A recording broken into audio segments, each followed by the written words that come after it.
வாழ்க வளமுடன். ஹாய் சகோஸ், இதயம் மீட்டும் மெல்லிசை போல உங்கள் மனதை மயக்கப் போகும் எழுத்தாளர் தீபா பாபு அவர்களின் கற்பனை சிதறல்களுக்குள் நம் பயணத்தை தொடங்கலாமா? அத்தியாயம் 19. என்னப்பா இவ்வளவு நேரம் ஆயிடுச்சு என உணவு அறையினுள் நுழைந்தவர்களை விசாரித்த தருணின் கரங்களிலிருந்து அவனுடைய 1 வயது குழந்தை வேதாந்த் தன் தாத்தா சித்தார்த்திடம் தாவி குதித்தான்.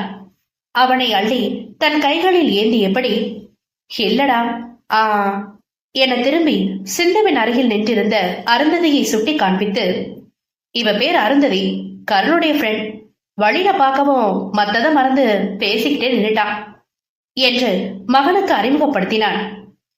ஃப்ரெண்டா என அருந்ததி விழிக்க, ஹாய்மா, என்ன கருணோட ஒன்னா ப்ராஜெக்ட் எதுவும் செஞ்சுட்டு இருக்கீங்களா என்று அவளிடம் இயல்பாய் வினவி தருண் முறுவளிக்க, அவனுக்கு பின்புறம் போடப்பட்டிருந்த டேபிளின் முன் அமர்ந்து தன் 6 வயது பெண் தனுஜா ஸ்ரீக்கு உணவூட்டியபடி தானும் சாப்பிட்டுக் கொண்டிருந்த தன்யாவும் இவளிடம் ஹாய் என கை அசைத்தாள். இருவரிடமும் பொதுவான புன்னகையை சிந்தியவள், இல்ல, நான் அவரை ஒரு ரிசப்ஷன்ல மீட் பண்ண, அதாவது பார்க்கல, அவர் எனக்கு உதவி பண்ணாரு என்று அருந்ததி தடுமாற அவளை வேகமாக தடுத்தாள் சிந்து. போதும், எல்லாருக்கும் புரிஞ்சிருக்கோம், நீ வந்து இப்படி உட்காரு. தருண், நீ வா, வெதுக்குட்டி தான் அப்பா கிட்ட இருக்கிறாள், கருண் வந்தோடனே நாங்க 3 பேர் சாப்பிடுறோம், நீ அதுக்குள்ள சாப்பிட்டுடு என்று அவனை அழைத்தவள் இருவருக்கும் உணவு பரிமாறினாள். சில நிமிடங்களில் நிர்வாகியுடன் கருணும் வந்துவிட அவர்களையும் அமர வைத்து சிந்துஜா உணவுகளை பரிமாறும் வேளையில் தன்யா எழுந்து வந்தாள். அத மாமா, நீங்களும் உட்காருங்க என்றவள், பேபிமா, தம்பிய பாத்துக்கொடா என மகனை சிந்துவிடமிருந்து வாங்கி மகளின் கையில் ஒப்படைத்தார். அதற்குள் ஸ்ரீயிடமிருந்து அவன் நெளிந்து கீழிறங்கி தத்தை நடை நடக்க, சரி, அவனை வெளியே விடாம இங்கே விளையாட விடு என்றவள் தன் வேலையை கவனிக்க ஆரம்பித்தாள். உணவை முடித்து வந்த நிர்வாகி, பரவாயில்லமா, உன்னை கூட்டிட்டு வர சொல்லி குழந்தைகிட்ட சொல்லிட்டு இருந்தேன், அதுக்குள்ள சார், இல்ல, அவ என் அப்பா அம்மாவோட போயிருப்பா, ஃபேமிலி ஃப்ரெண்டு தான், வாங்க நாம போலான்னு கூட்டிட்டு வந்துட்டாரு என்று அருந்ததியிடம் முறுவளித்தார். பதிலாக புன்னகைத்தவளின் காலை தன் அக்காவிடம் விளையாடியபடி அங்கே ஓடி வந்த விது கட்டிக்கொள்ள, டேய் என்றபடி தன்னிடம் மறைந்து விளையாடும் தம்பியை பிடிக்க அருந்ததியை சுற்றி சுற்றி வந்தாள் ஸ்ரீ.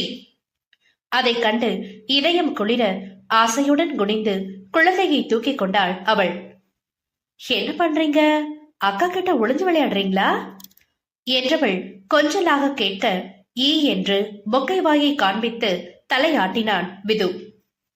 சரி சார், ரொம்ப சந்தோஷம், சாப்பாடெல்லாம் அருமையா இருந்தது, குழந்தைகளுக்கு எல்லாம் ரொம்பவும் மகிழ்ச்சி, எனக்கு கொஞ்சம் வேலை இருக்கு, நான் போய் அதை பாக்குறேன் என்று சித்தார்த்தின் கரம் பற்றி குலுக்கியவர், என்னம்மா, ரிச்சர்ட் எத்தனை மணிக்கு வராரு என திரும்பி அருந்ததியிடம் விசாரித்தார். அண்ணா ஒரு 4 மணிக்கு வந்துடுவேன்னு சொல்லியிருக்காரு.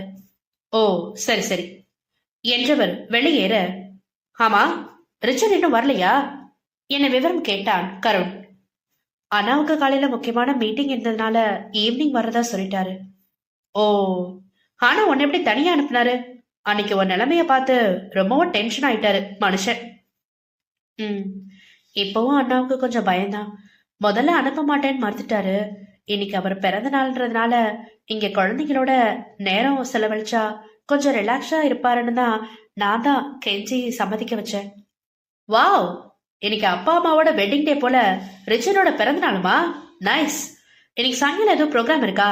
இல்லைன்னா எங்க வீட்டுக்கு வாங்களேன், ஒரு சின்ன பார்ட்டி இருக்கு, யாரையும் கூப்பிடல, நாங்களும் எங்க அத்தை ஃபேமிலி மட்டும்தான் என்று ஆர்வமாக அழைப்பு விடுத்தான் கருண். இல்ல, பரவாயில்ல, இன்னைக்கு இங்க ராத்திரி சாப்பாடுக்கு அரேஞ்ச் பண்ணிருக்கோம், அண்ணா வந்த உடனே இங்கே நேரம் சரியா இருக்கும் என நாசுக்காக மறுத்தாள் அருந்ததி. இருவரும் பேச ஆரம்பிக்கும் பொழுதே அவள் கையில் இருந்து விது நழுவி கீழிறங்கி ஓடிவிட குடும்பத்தினர் இவர்கள் புறம் ஒரு பார்வையும் குழந்தைகளிடம் விளையாட்டுமாய் சற்று தள்ளி நின்றிருந்தனர். கருணின் முகத்தை ஊற்றி கவனித்த தன்யா என்ன நினைத்தாலோ இவர்களின் அருகில் வந்து, இன்னைக்கு முடியாதுன்னா பரவாயில்ல, நோ ப்ராப்ளம், நாளை காலையில வீட்டுக்கு வரலாம், நாளைக்கு முகூர்த்த நாள்ன்றதுனால அத்தை மாமாவோட 60ஆம் கல்யாணத்துக்கு வீட்லயே அரேஞ்ச் பண்ணிருக்கோம், அதுல வந்து கலந்துக்கிட்டா ரொம்பவும் விசேஷம் என்று வீட்டின் மருமகளாக தன் பங்கிற்கு அழைத்தாள் பெண். கருணை கண்ட நொடியிலிருந்து அவனிடமும் அந்த குடும்பத்தினரிடமும் தென்பட்ட இயல்பான பேச்சும் கலகலப்பும் அன்பும் அருந்ததிக்கு உள்ளும் அவர்களிடம் பழக வேண்டி ஆவலையும் ஆசையையும் வெகுவாக தூண்டினாலும் ரிச்சர்டின் நிலை வேலை பற்றி அவளுக்கு சரியாக தெரியாததால் உத்தரவாதம் கொடுக்க தயங்கினாள். ஹே, நீங்க 2 பேரும் இருக்கீங்களே, சின்ன பொண்ணுகிட்ட சொன்னா அவ எப்படி முடிவெடுப்பா? இல்லனா உங்களுக்கு பதில் கொடுப்பா? வீட்டு பெரியவங்களுக்கு முறையா அழைப்பு விடுக்கணும். நீ உன் அப்பாவோட நம்பரை சொல்லுமா என்றபடி தன் கைபேசியை எடுத்தான் சித்தார்த். அப்பா என்கிற வார்த்தையை கேட்டதும் உள்ளுக்குள் பெரிதாக இயலாமை தோன்றி துக்கம் தொண்டையை அடைக்க, அப்பா அம்மா இல்ல, நானும் அண்ணாவும் மட்டும்தான் என்று தடுமாறிய அருந்ததி யார் முகத்தையும் ஏறிட முடியாமல் குழந்தைகளை கவனிக்கும் பாவனையில் விழிகளை திருப்பிக் கொண்டாள். சட்டென்ற ஒளி மங்கிய அவளின் முகம் அனைவருக்குள்ளும் லேசான வருத்தத்தை தோற்றுவிக்க ஒருவரை ஒருவர் அவசரமாக பார்வையால் தீண்டிக் கொண்டனர். தன்னை முதலில் சுதாரித்த சிந்து முன்னே வந்து அவள் தோளில் கை வைத்து, சரி, அதனால என்ன, பரவாயில்ல, அண்ணாவோட நம்பர் சொல்லு, நாங்க அவர்கிட்ட பேசுறோம் என் ஆதரவாக சின்ன புன்னகையை உதிர்த்தாள். அதில் தன்னை மீட்டவள், அண்ணா நம்பர் என்று ஆரம்பிக்க, என்கிட்ட அவரோட கார்டு இருக்கு என தன் பேண்ட் பாக்கெட்டில் இருந்த வேலட்டை வெளியே எடுத்தான் கருண். அப்புறம் நீ என்ன செஞ்சிட்டு இருக்க என அவளை இயல்புக்கு மீட்டும் பொருட்டு பொதுவாக விசாரிக்க ஆரம்பித்தாள் சிந்து. அதற்குள் கருணும் சித்தார்த்தும் ரிச்சர்டிடம் பேசிவிட்டு இவர்களிடம் வந்தார்கள். உன் அண்ணாவுக்கு ஓகேதான், ஒரு சின்ன கமிட்மெண்ட் மட்டும் இருக்கான், அதை கிளியர் பண்ணிட்டு ராத்திரியே கன்ஃபார்ம் பண்றேன்னு சொல்லியிருக்காரு. அப்பாவே பேசவும் முடிஞ்சவரை நிச்சயம் வர பாக்குறேன்னு சொன்னாரு என பளிர் என்று புன்னகைத்தான் கருண். அவனிடம் வெளிப்படும் குழந்தைத்தனம் கலந்த அந்த பளிர் சிரிப்பு அருந்ததிக்குள் அவன் மேல் நல்ல இணக்கத்தை தோற்றுவித்தது. விதுவின் புன்னகைக்கும் இதற்கும் எந்த ஒரு வித்தியாசமும் இல்லை என்று தன் போக்கில் எண்ணிக்கொண்டாள். சரிம்மா, நாங்க கிளம்புறோம், குழந்தைங்க டயர்ட் ஆயிட்டாங்க, போய் ரெஸ்ட் எடுக்க சரியா இருக்கும். நாளைக்கு நிச்சயமா வீட்டுக்கு வர பாருங்க, அண்ணா கிட்ட சொல்லிடு, பாய் என சித்து விடைபெற அவனை தொடர்ந்து மொத்த குடும்பமும் அருந்ததியிடம் விடைபெற்று கிளம்பியது.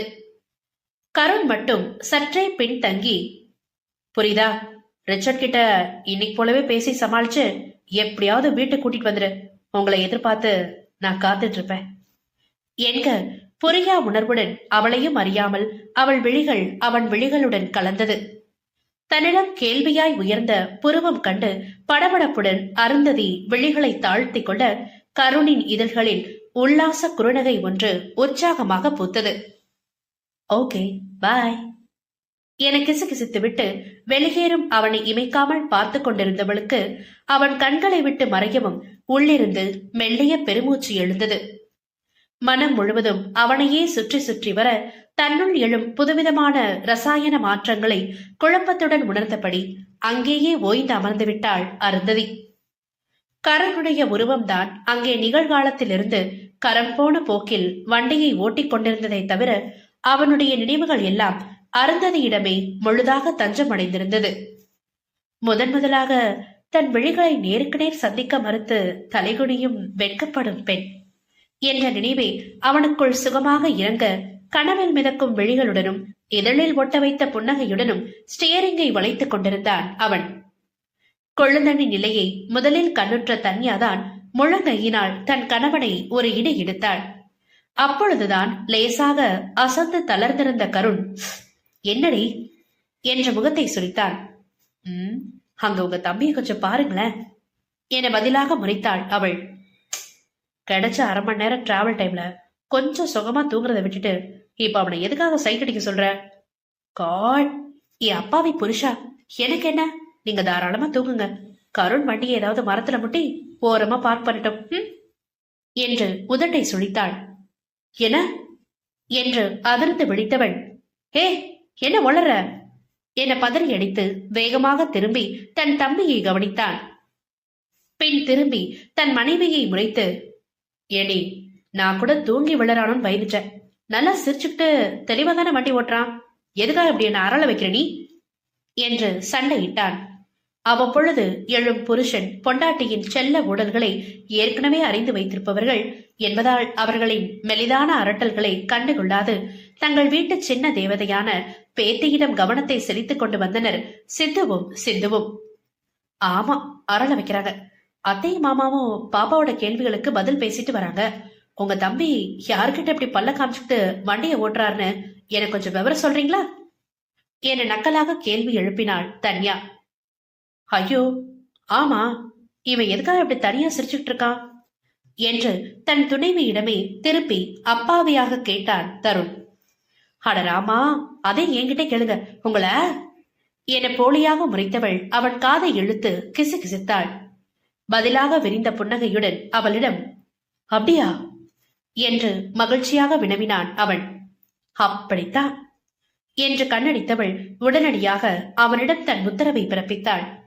பொங்கிய சிரிப்பை கட்டுப்படுத்தி அவளிடம் கண் சுமிட்டியவன், கருண், வண்டியை கொஞ்சம் ஓரமா நிறுத்து என்றான் தன் தம்பியிடம் திரும்பி அமர்த்தலாக. திடுக்கிட்டு விழித்தவன் சுற்றுப்புறத்தை அவசரமாக ஆராய்ந்துவிட்டு வண்டியை ஓரங்கட்டினான். என்னன்னா என்று அவனிடம் திரும்பி ஒன்றும் புரியாமல் கருண் வினவ, நிறுத்திட்டு நல்ல கேள்விடா தம்பி என்றபடி இறங்கி வந்து அவன் பக்க கதவை திறந்தான் தருண். அவர்களை குழப்பத்துடன் பார்த்து, என்னடா தருணாச்சு என்று சிந்துவும் மகனிடம் விவரம் கேட்டாள். சொல்றேன், நீ அப்படி தள்ளி உட்காடா, நானே டிரைவ் பண்றேன். ஏனா, நான் நல்லதானே ஓட்டினேன். நீ ஓட்டனா நானும் பார்த்தனா. முதல்ல தள்ளி உட்காரு, உச்சி மேல் மண்டைய பொழக்குது என அவனை உள்ளே தள்ளி டிரைவிங் சீட்டில் அமர்ந்தான் தருண். டே, நடு வழியில நிறுத்திக்கிட்டு என்னடா விளையாடுறீங்க ரெண்டு பேரும் என அதட்டினான் சித்து. அத நான் சொல்றேன் மாமா, நீங்க வண்டி எடுங்க என்று கணவனுக்கு உத்தரவிட்டு விட்டு சீட்டின் நுனிக்கு நகர்ந்து வந்தாள் தன்யா. ஏ பாத்து, குழந்தை இடிச்சுக்க போறான் என்று பதறிய மாமனார் மாமியாரை உங்கள் பேரன் என் மடியில் பத்திரமாக இருக்கிறான் என அமைதிப்படுத்தியவள் தான் கண்டறிந்த உண்மைகளை சுவாரஸ்யமாக அவர்களுக்கு கடத்த ஆரம்பித்தாள். நட்புகள் எல்லாரும் நம்ம சேனலை மறக்காம சப்ஸ்கிரைப் பண்ணுங்க, கதையை கேளுங்க, லைக் பண்ணுங்க, கமெண்ட் பண்ணுங்க, பிடிச்சவங்க ஷேர் பண்ணுங்க. நன்றி.